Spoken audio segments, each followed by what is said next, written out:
Conversaremos de patología del mediastino.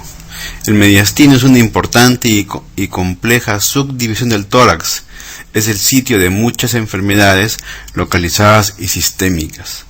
Las localizadas incluyen problemas infecciosos, hemorragias, aneurismas y una gran variedad de tumores y quistes. Las sistémicas incluyen neoplasias metastásicas, granulomas y otros trastornos inflamatorios generalizados. El mediastino anatómicamente está definido por la entrada torácica superiormente, el diafragma por abajo, los bordes pleurales a los laterales, el esternón por delante y la columna vertebral por atrás. Sin embargo, el mediastino ha sido subdividido artificialmente por la conveniencia de tipos específicos de lesiones. La subdivisión clásica en superior, anterior, medio y posterior es un plano que se extiende desde el ángulo de Lois hasta Theta D4, separando la región superior de la inferior. La región inferior está dividida por el saco pericárdico en 3 regiones remanentes. Hay otra clasificación que subdivide al mediastino en 3 regiones, antero superior, medio y posterior, y es la más usada actualmente. La división clínica se hace de acuerdo a las manifestaciones clínicas del paciente y la división quirúrgica de acuerdo a los tumores prevalentes de cada zona. La mediastinitis es la infección del espacio mediastínico y constituye un proceso serio y potencialmente fatal. Puede ser aguda o crónica. La mediastinitis aguda se puede hacer por una perforación del esófago por instrumentación, un trauma penetrante, síndrome de Boerhaave, fuga de anastomosis esofágicas, perforación tráqueo-bronquial, después de una esternotomía media. El cuadro clínico es fiebre, taquicardia, leucocitosis, dolor en cuello o en el tórax. La radiografía lateral del tórax es útil para la evaluación de la presencia de un nivel hidroaéreo, para ver la densidad de los tejidos blandos y dehiscencia externar. La STAC también sirve para diferenciar infección de tejidos blandos del compromiso retroesternal. Estudio de contraste hidrosoluble, esofagoscopía, broncoscopía son útiles en el diagnóstico de perforación esofágica o tráqueo-bronquial. El tratamiento consiste en corregir el factor determinante, terapia antibiótica según cultivos, debridamiento y drenajes. En caso de mediastinitis crónica es por una infección bacteriana indolente, tuberculosis o infecciones micóticas como histoplasmosis que invaden nódulos linfáticos mediastínicos. La presentación clínica varía en pacientes que tienen una masa mediastínica, en pacientes que son asintomáticos, en que el diagnóstico se hace por una radiografía de tórax de rutina, en pacientes con síntomas relacionados al efecto mecánico de invasión o compresión, y en pacientes que tienen síntomas sistémicos. Los síntomas sistémicos pueden ser vagos e inespecíficos, o pueden ser muy característicos para una neoplasia específica, tal como la relación miastenia gravis y timoma. Síntomas relacionados a la compresión mecánica o invasión de estructuras mediastínicas como síndrome de vena cava superior, síndrome de Horner, son más indicativos de neoplasia maligna. Muchas lesiones primarias del mediastino producen hormonas o anticuerpos que causan síntomas sistémicos, algunos de los cuales caracterizan síndromes específicos, como el Cushing, que es causado por la secreción ectópica de ACTH por tumores carcinoides, tirotoxicosis por bocio mediastínico, entre otros. Un mecanismo autoinmune ha sido propuesto para explicar otros síndromes, tales como la asociación de miastenia gravis con aplasia de células rojas con cuadros de timomas. La anamnesis y el examen físico son importantes, especialmente cuando síntomas que son característicos de una lesión específica o compromiso anatómico están presentes. La radiografía de tórax posterior anterior y lateral son aún las bases iniciales de la evaluación diagnóstica. Proveen localización, medida, desplazamiento y alteraciones de estructuras mediastínicas normales, densidad relativa de la lesión, si es quístico o sólido, presencia o ausencia de calcificación.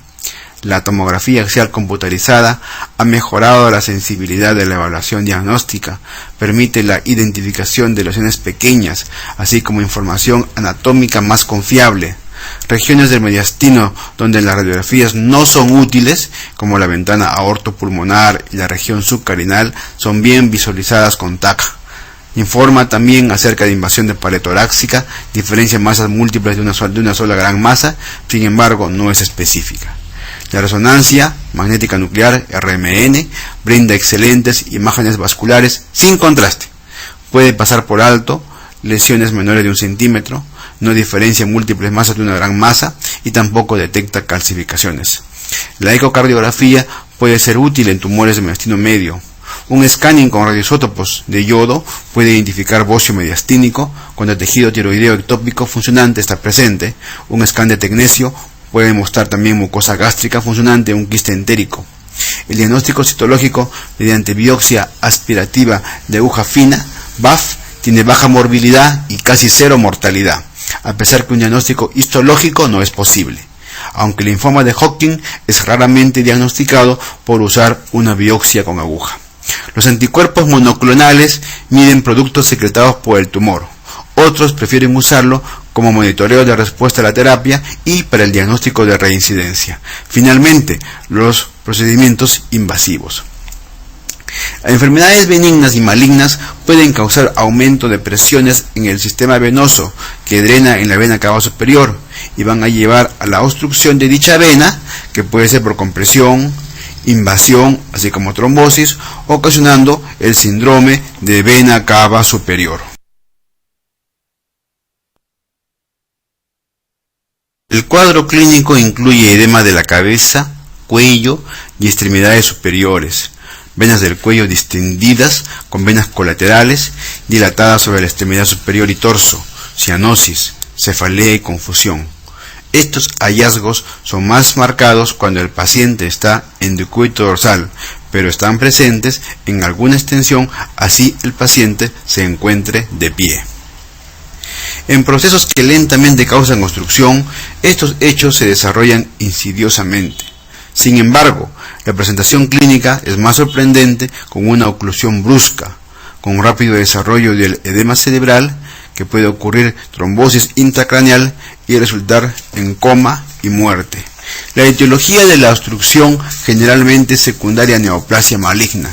El cáncer broncogénico, más comúnmente del lóbulo superior derecho, es la causa más frecuente.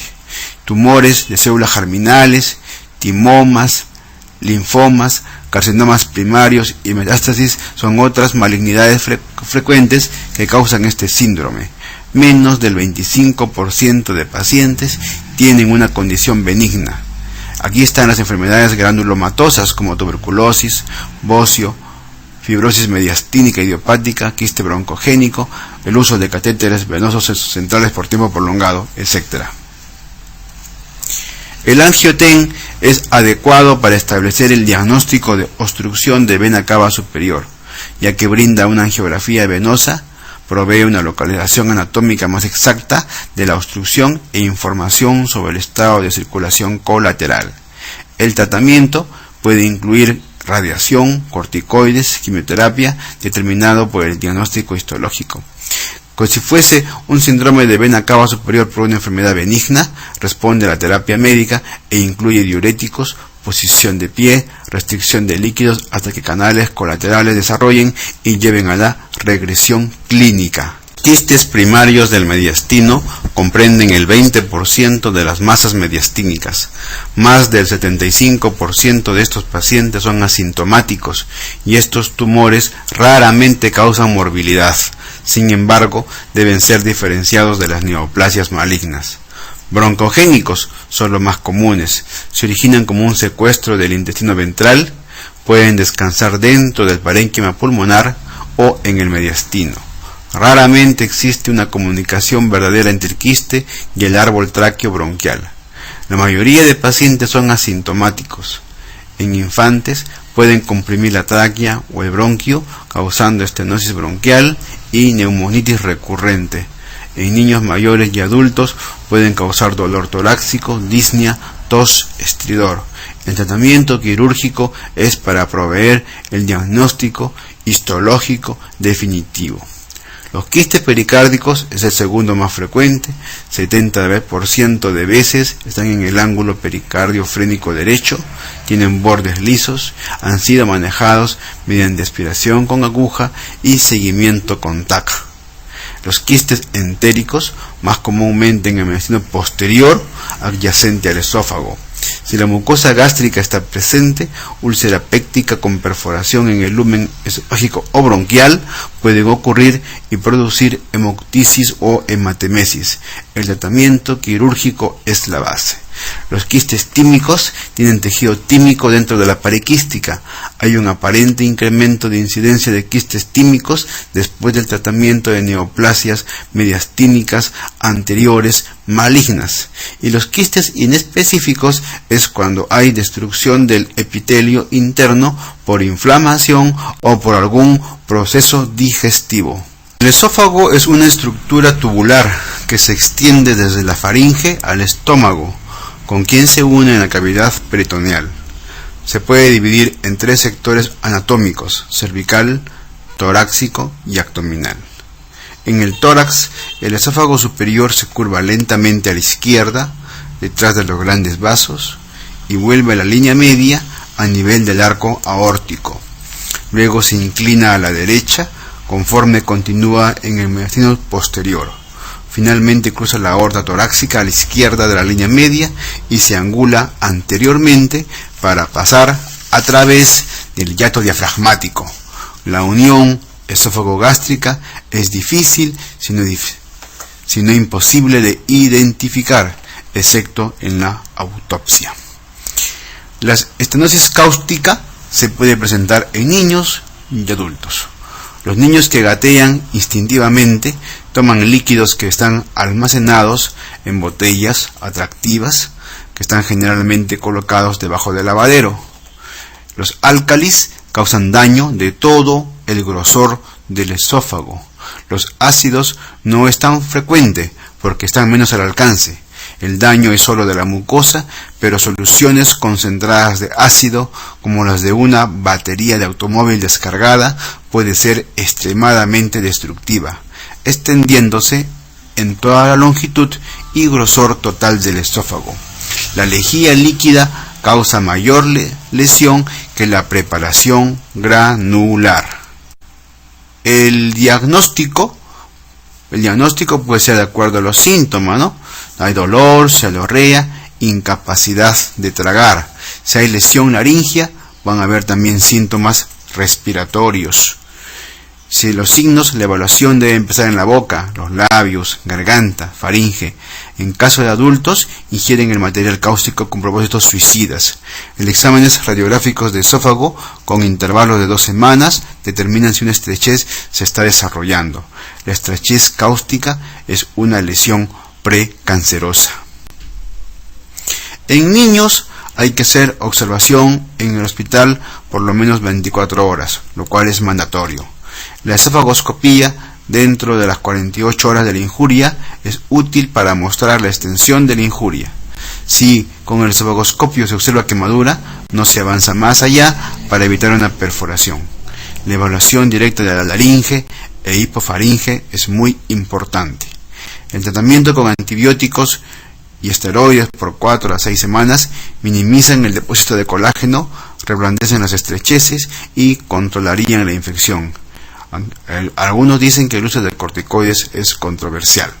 Todavía eso no hay una final consenso.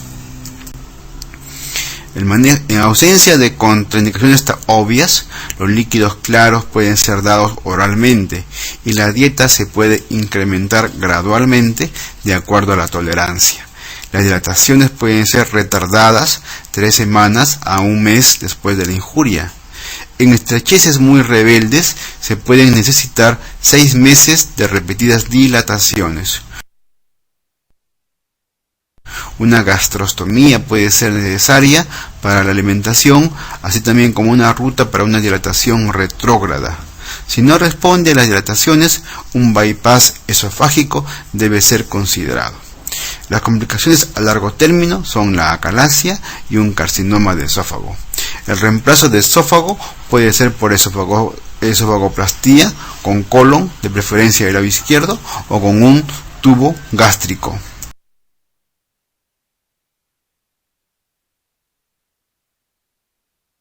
Las hernias del hiato son divididas en dos tipos principales. Cada una implica un defecto anatómico diferente y significancia clínica también diferente. El tipo 1, axial o de deslizamiento, es común y no es significativa al menos que esté acompañada de cierto grado de reflujo.